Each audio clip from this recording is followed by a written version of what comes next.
Jeez. I hate people. I hate people. This is why they're the worst.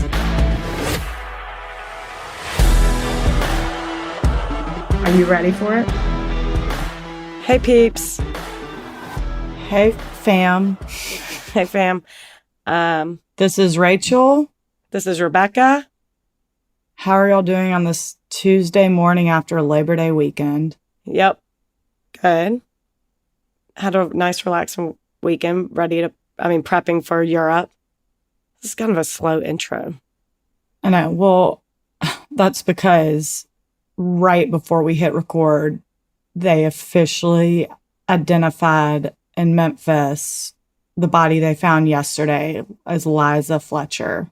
So sad. It's really sad. This was going to be the top of our conversation anyway, and then we just got that alert. For those who don't know, Liza Fletcher was on an early morning run on Friday and was seen being forced into a car after a short struggle ensued, and then the car sat there for 4 minutes. I can't fucking imagine what was going on there.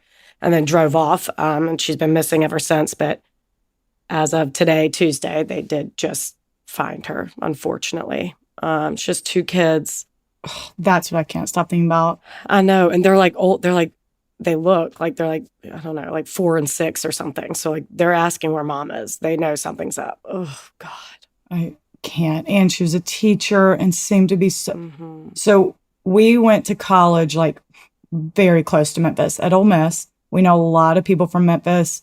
A lot of people we know her very well. And we're so sorry to all of y'all. And I cannot stop thinking. I've been meaning to like message. I don't know what anyone's going through. And it's just so sad. And yeah, a couple of them posted a video of her this morning. It was like the most sweet. She's singing This Little Light of Mine. I know. It makes me tear up. I know. It's really, really sweet video.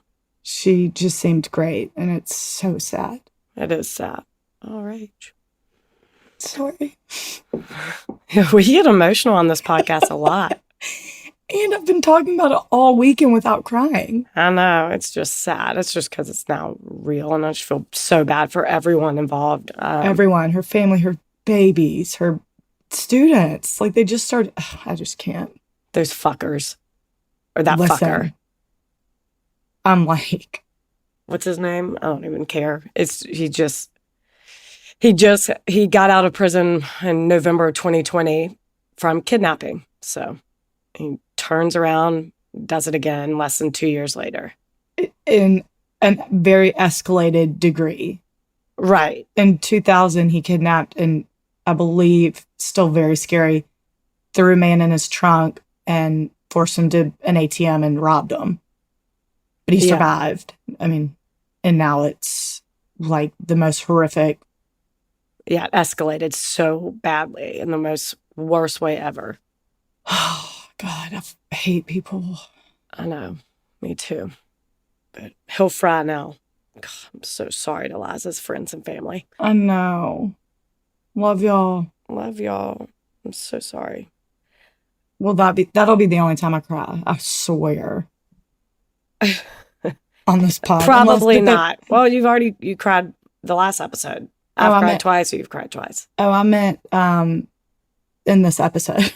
Depending. No promises for future. Well, I don't know what story you're telling, so that actually may not even be true. No, I don't think you'll cry. Because you're heartless. Normally. Normally we're made of stone, but, I'm just kidding. We have a sensitive side. We actually cry a lot. We actually cry a lot. It's actually my only emotion. Nothing better than a good cry. I thrive on it. Yeah. Yeah, totally. I think that's probably all we have. Hopefully by the time this airs, that's probably annoying to hear it because we say it every time, but this will be airing like mid-October, I guess, and we're just coming out of Labor Day. But so hopefully by that time, we may have merch. We may have... Yeah, we should. We should. We may have a website. So if we do, go to it. Please. And buy stuff. Yeah. But hopefully that will all be figured out. And so just We'll post on Instagram or whatever updates on that, but surely by the time this airs, it'll be out there. Oh, yeah, it definitely should be. All right, I'm going to tell you about Pam Butler, and there is a story within a story, so gear up for that with Marta Rodriguez. All right, ready for it? Ready. Sources are True Crime Daily, Distractify.com, Washington Post, and Dateline, like season 596, episode 382. I have no idea, but Dateline goes on forever. Yeah. All right, so in 2009, 47-year-old Pamela Butler was working at the Environmental Protection Agency as an IT specialist in D.C. She's very driven. She didn't grow up in the greatest of neighborhoods. She was raised by a single mom, but she was always determined to be very successful, and she was. She bought a house in D.C.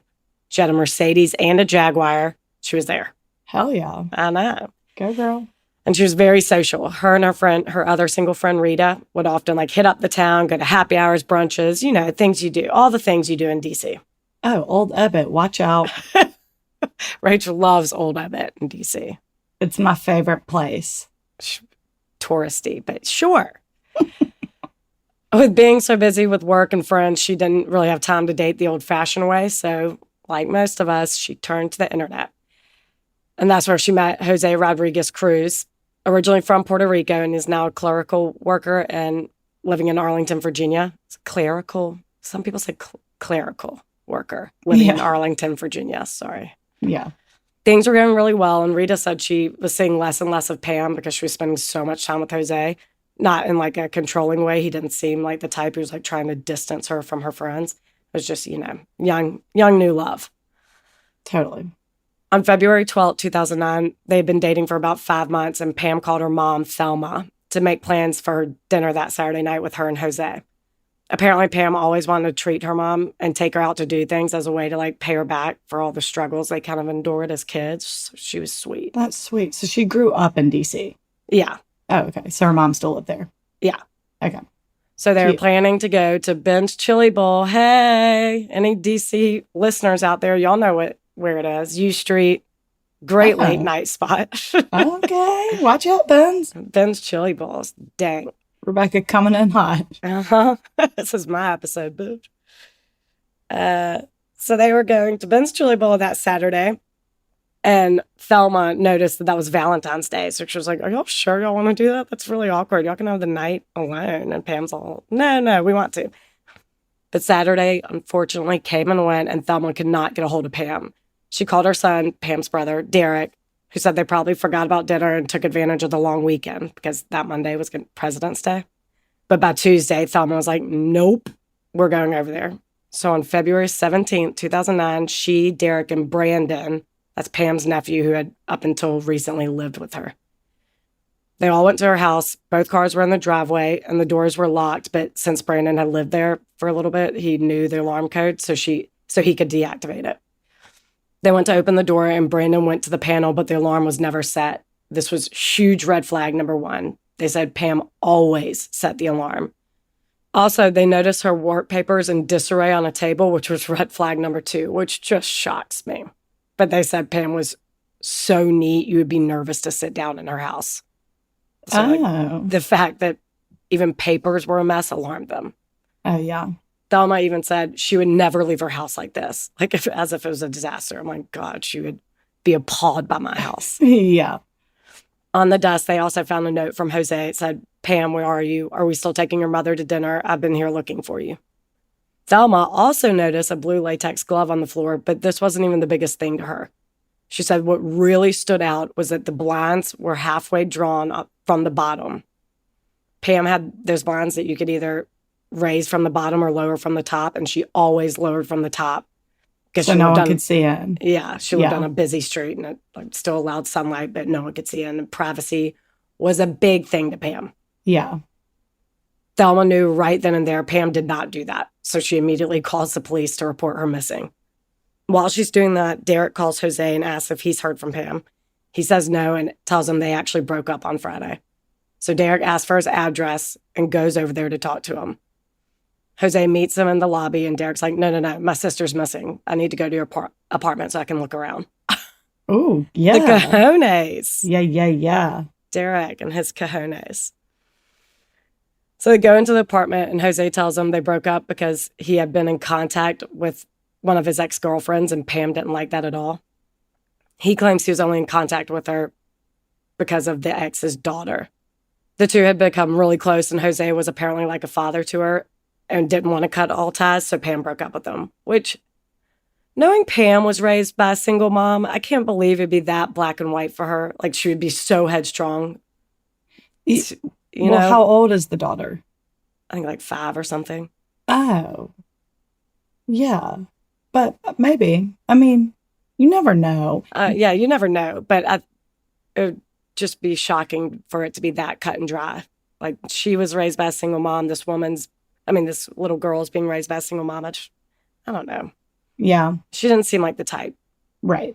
But anyway, maybe so. So Derek, in the ballsiest move yet, asks Jose to take off his shirt so he can examine scratches and defensive wounds, which I'm like, my God. Yes. Guys, he's not even a cop. No police work in Derek's past, but man, he's a good cop today. I know. Look, he's doing what he's got to do. I know. Jose has no hesitation. He takes off his shirt. Derek doesn't see any defensive wounds on his body. He has to look around his apartment. Jose's fine with it.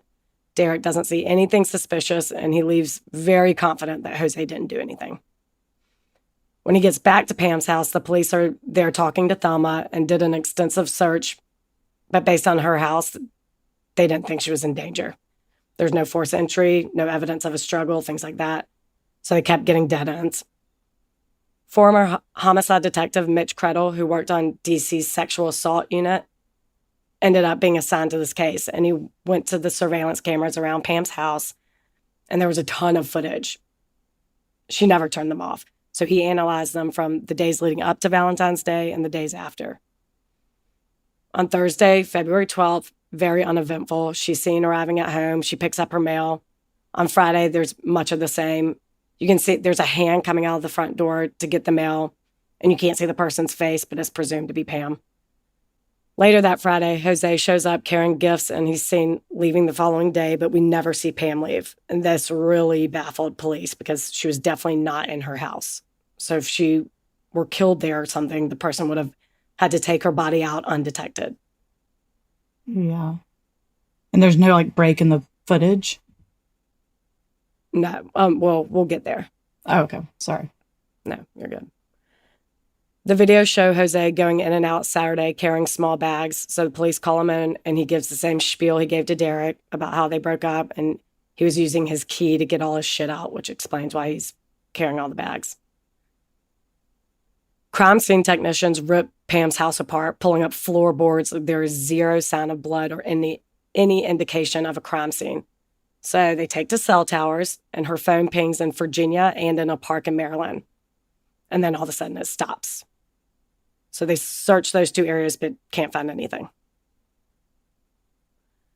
Months were going by, and Derek and his family felt like the police didn't care enough about Pam's case, stating in the Dateline that if she were white, they would have been treating this very differently, which is so sad. Yeah. To feel like no one's on your side, or that would be so frustrating. No one cares as much as you do. That would be You're right. Yeah, exactly. That's why he's going to the boyfriend himself and being like, hey, take off your shirt. Yeah, I'm not going to waste time. Good for this sweet brother. Right. So he stays in the cops' faces. He's constantly doing interviews to keep the story in the news. He's spearheading massive search efforts. But 5 months into the case, he becomes the main suspect. Mm-hmm. Investigators get 2 anonymous tips.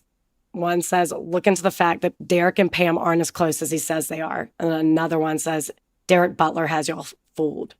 Oh, that's all they get? Yeah. I've seen this Dateline. I don't remember that. Okay. Jeez. Okay, you have seen the Dateline? Yeah. I know. I don't know those details, though. So, if I have a reaction, I'm not just putting on an act. No, we've reassured them. We're not actresses. Well, because I think I mentioned, I know this. Yeah. Police question him, and there's no hard evidence, but he and Pam did buy property together, and he is listed as a beneficiary in Pam's will. So there would be motive But he maintains his innocence, and the story just kind of stayed there in limbo for 7 years. 7? Yeah, 7 years of Whoa. just nothing. Oh my God. In 2016, a judge declared Pam legally dead. There's no evidence of where her whereabouts or anything? Like, there's no blood? There's that? Okay. No. Jeez. But this isn't the People Can't Solve Crimes podcast. So this story isn't even close to being done. Oh, I know. I don't know. Whatever happened, whoever did it murder. really knew what they were doing. I mean, like, there's no evidence. Right. The footage. Okay. Anyway. Anywho. Detective Credle was retiring at the time, and he pushed his boss to assign this to an actual cold case detective. Mind you, he was in the sexual assault unit, so it really wasn't his area to begin with. So it was assigned to he's fumbling. To Detective Mike Fulton, and this was his only case at the time, so he got to work it full time.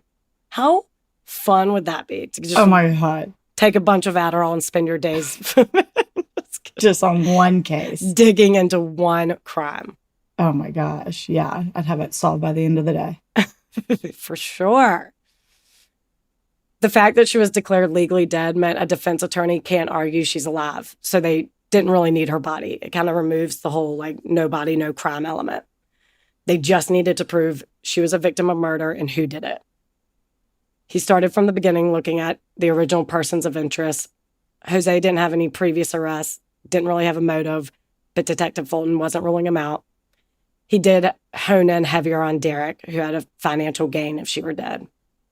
Then the detective went back to the tapes and started dissecting frame by frame, and things started to not make sense. She had motion sensor lights that were working in the days prior to her disappearance, and they were activated when a cat walked by, like when a tree blew in the wind. They were very sensitive, and you can see them pop on when Jose initially went over there Friday with all the gifts. Then at some point in the late hours of Friday, Jose steps outside and they don't come on. This really catches the detective's eye. He notices at one point when Jose is unlocking the door to get all his bags post-breakup, the key he uses is on a big keychain with what looks like a security fob, which Pam only had for work. Mm-hmm. The attention to detail to that. I'd be like, so he added it to a keychain. Like, this is why I'm not a detective. Yeah. Jose originally told them that Pam gave him a key, but it appears like he's using her keys. Yeah. So this alone causes Detective Fulton to call Arlington PD to look into his past. And Rosa Ortiz is assigned to the case. And this starts her down a 30-year rabbit hole. Duh. Because she's a woman and they get shit done. Well, sorry, this is 7 years later. They didn't do that early on? I know. Well, they looked at previous arrests and he didn't have any. So they're like, okay, this is looking a little bit more like Derek. Oh, okay. She learned Jose had been married before to a woman named Marta. They lived in Puerto Rico and had a son named Hansel and relocated to Arlington in the 80s. Apparently, they seemed like a very happy family, but after digging in more, Detective Ortiz learned that while Jose was serving in the U.S. Army in Central America, he met another woman and married her in Panama while being married to Marta. Her name was Guadalupe, and he eventually moved her to Arlington and had a completely separate life. 2 wives who had no idea about each other. In the same city? In the same city. And he and Guadalupe had a son together. So he was just shuffling between these 2 lives, which I get stressed over far less than that. How stressful would that be? I don't understand how you get away with it. Like, I'm at a loss for words. I'm trying to think of a scenario where Payne is, I mean, other than playing golf, but gone like all days, maybe nights. What if you found out Payne's never played a day of golf in his life? He's never once picked up a golf club. He doesn't even know what the game is. If you could see behind me, I'm in an attic that's a golf club graveyard. He has 100 putters up here. All for show. All just a ploy because he actually has another wife and kids down the street. Can you imagine that? They're just in 2 separate apartments nearby so he can, shuffle around easily. But what does one think when he's not spending the night at I don't their know. I house? couldn't get real into details of that. I have no idea. But I'm like, really? What did you used to say? Who's dropping the kid off at school? What if you promise both of them? What if you double book? What if they took care of the school stuff and went to the same school? Took kids to the same school? What would you do? Right. But they know each other, maybe. It's No. that idiot. He does not get away with that for too long. Marta eventually does find out and it separates from him and sends Hansel back to Puerto Rico to stay with her family while she's kind of sorting all this out. She found an apartment, a roommate. She got a job in the DC area and even got a boyfriend, but this pissed Jose off. He started following her everywhere. I know, it's so annoying. I'm sorry. You're right. To be pissed off is long gone. Right, that's rich. You You had a cheated on secret me. family Yeah. for God knows how long. Amscray. Amscray is right. And Dad's, to quote Dad, Amscray. Jose. Yeah, he started following her everywhere to work. She saw him watching her while she was getting on the bus. She was terrified of him. Then, Detective Ortiz found a police report from 1989 about a cop who happened to walk up on Jose dragging Marta up the sidewalk by her hair. Oh, yeah. She was I remember screaming. that. You do? Yeah. She was screaming for someone to help. So the cop tackles him to the ground, holds him, and cuffs him. Marta is crying and tells the officer Jose had abducted her 2 days before that and has been holding her in a hotel and raping her. Ugh. Piece of shit. Somehow she escaped from the restraints and ran out of the hotel, which is when he caught her, and that's when the cop walked up. Thank God he did. So the cop takes him down to the station, and during interrogation, Jose says, quote, "She's my wife. You'd understand. If I can't have her, no one can." Are you stupid? Do you know how many psychopaths have said that before you? Oh, okay, good. I thought he was going to pull the whole, like, no, she's insane. She always pulls this. That's a lie. Like, I don't Right. know. He just Put a throws spin on himself it. under the bus. That's perfect. Yeah. Keep talking. Yeah, it's great. He's charged with assault and battery and abduction, but for the abduction charge to stick, Marta has to testify in court because the cop didn't witness the abductions. It's her word against his. Yeah. But she's petrified of him retaliating and didn't show up on the court date. Therefore, the no. abduction charge was dropped and he was released. Oof. A week later, Marta vanishes. Cops question Jose, who obviously denies everything. There's no evidence against him, so he took custody of Hansel and they moved Hansel back to Arlington, where he lived with Jose in Guadalupe. And what happened to Marta was a mystery for 11 years. What? I know. Till the year 2000, when they found her in Florida, alive. Whoa. I know. She was getting a license in Miami, and the entry of her social security number flagged the DMV system that she's a missing person. So Miami police were called down. They questioned her, and she confirmed she was Marta.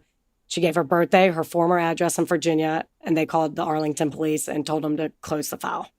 She was found. She just ran away. She genuinely ran away and left Hansel with that monster? Monster. Wow. Fast forward to present day, which is now 2017, and Detective Fulton. That's not present day. Well, You in know. the story, yes, Yeah. it is. Just 2017, and Detective Fulton calls Miami PD and asks that they fax over a copy of that license. So they do.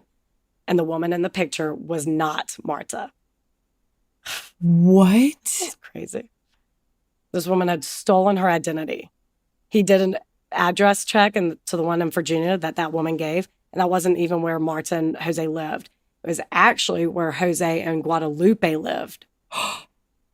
So 17 years later, detectives contact this woman, and it turns out she's Guadalupe's sister.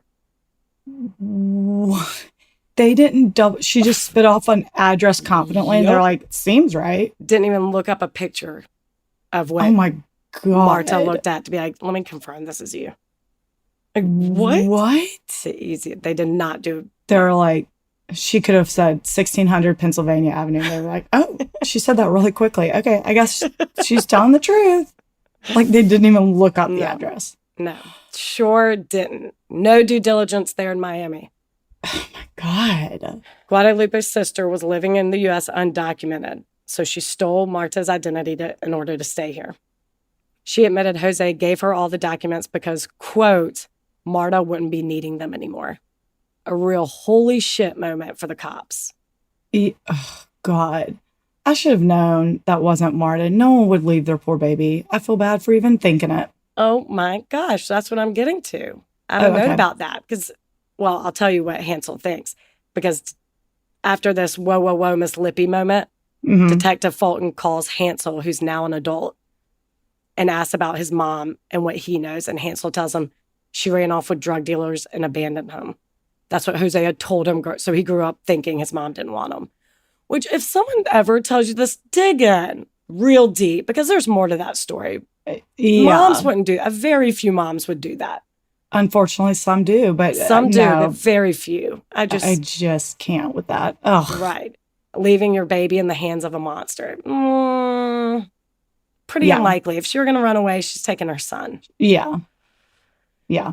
I agree. So Hansel further tells the police that he grew up watching his father abuse Guadalupe on a regular basis and even saw him put a gun to her head when he was 10 years old. What a huge eye roll. Right. So they now wanted to find Guadalupe to confirm the story, but after her and Jose split, she kind of went on the run. She actually did. She really stayed off the grid. She relocated like 3 to 4 times in fear that he was going to find her.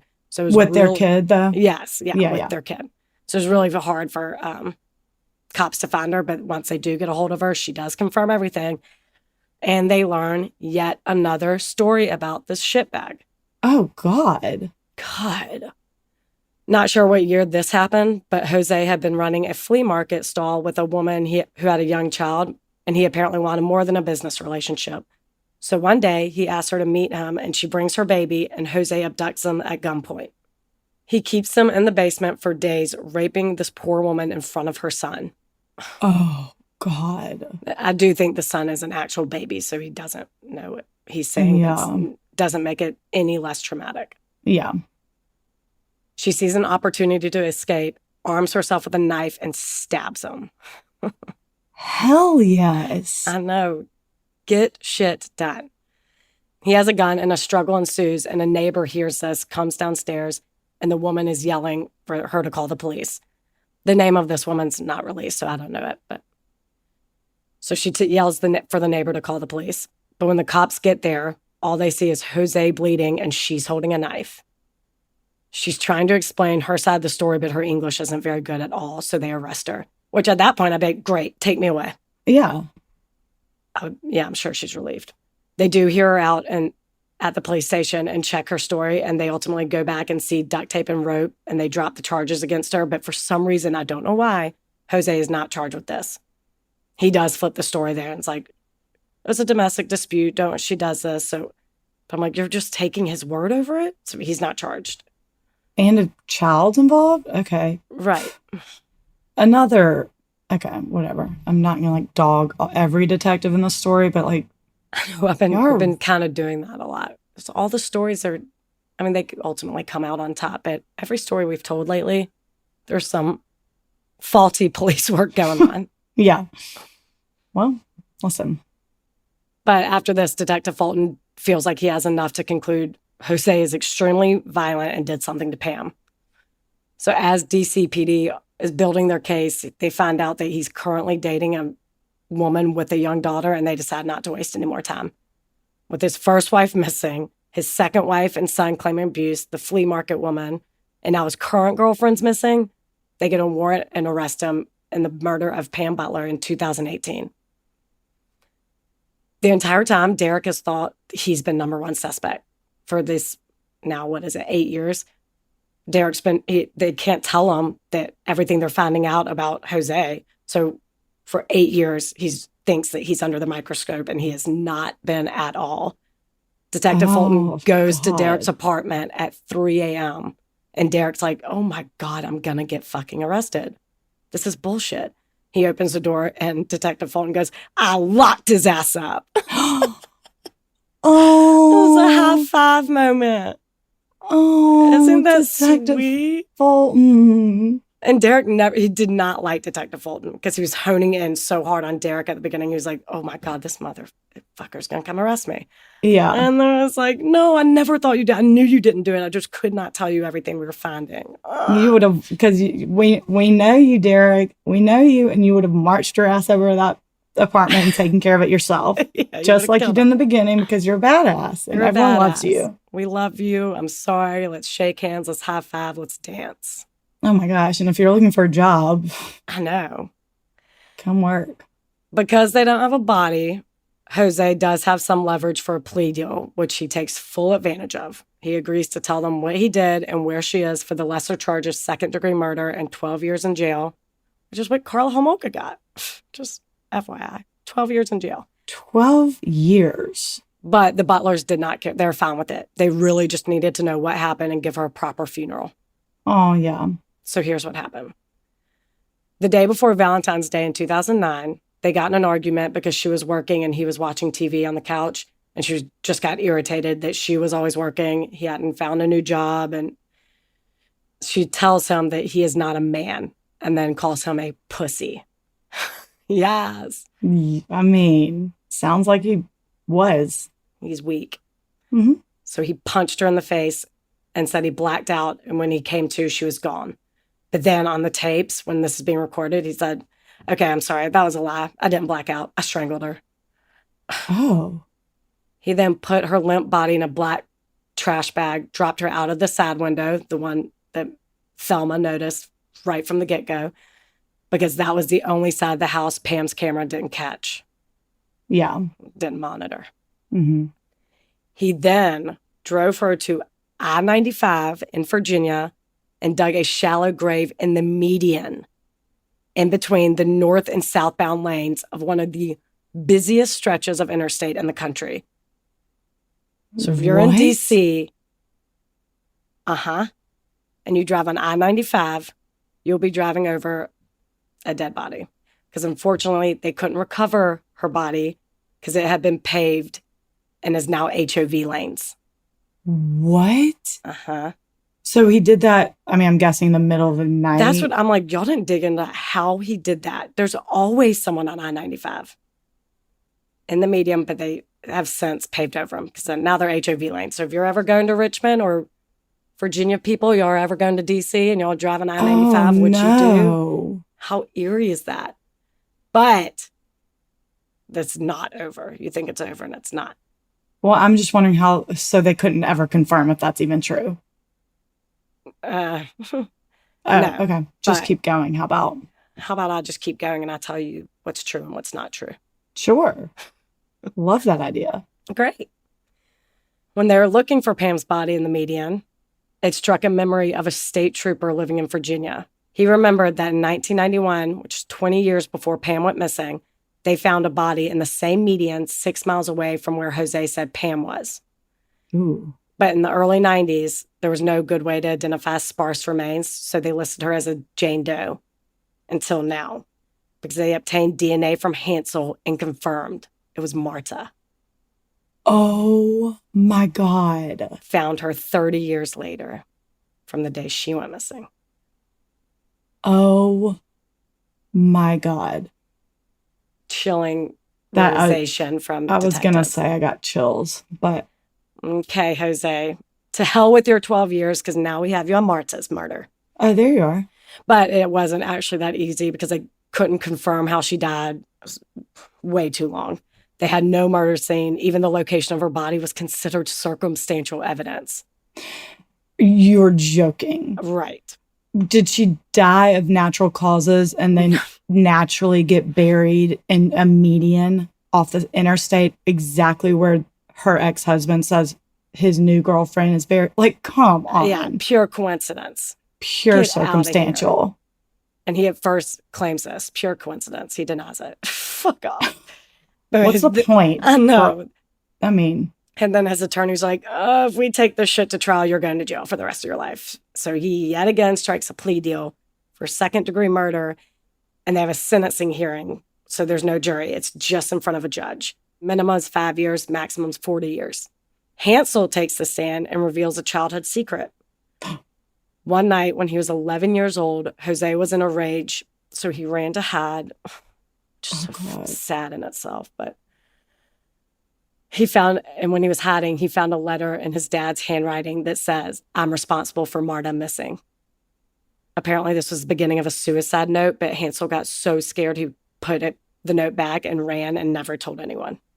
Oh. So he thought his mom abandoned him for the first 11 years of his life, but he secretly knew that was not the case. Oh, my God. That's all the judge needed to hear. He imposed a maximum 40 years on top of the 12-year sentence he was serving for Pam. And he went to jail at 55 years old, so he'll get out at 107. Oh, okay. So he does have a life sentence, but right. It's still, oh my God, that poor buddy. Baby, I know. He said it shaped his life, changed it forever, obviously. 11. Ugh. Mm-mm. And that's a horrific story of Marta and Pam and their deadbeat shitbag of a boyfriend and husband, Jose Rodriguez Cruz. And Derek Butler still helps people of color search for missing loved ones through his foundation, Black and Missing, which I'm sure you've heard of. There's a 4-part HBO documentary on it if you want to watch. Oh, good. Yeah. He's behind all that good for him. Yeah. So he's still doing good work for people. Oh, my gosh. Do you know if Thelma lived to see the case solved? Golly, good question. Yeah, I think she did. Well, I remember, I think this was a Dateline that I may have fallen asleep to because I did not know any of the end stuff. But I do remember her she was like pretty old. So sad. Yeah, I mean, Pam was 47 in 2009 when she went missing. So, God, I don't actually don't know. Marta's parents died thinking she ran away and forgot about them.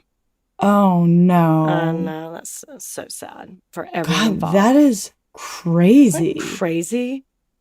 And Pam still lies in the HOV lanes, which is just so disheartening. Oh, that's so sad. I know. And a local for you, kind of. And a local story for me. Tell your DC friends.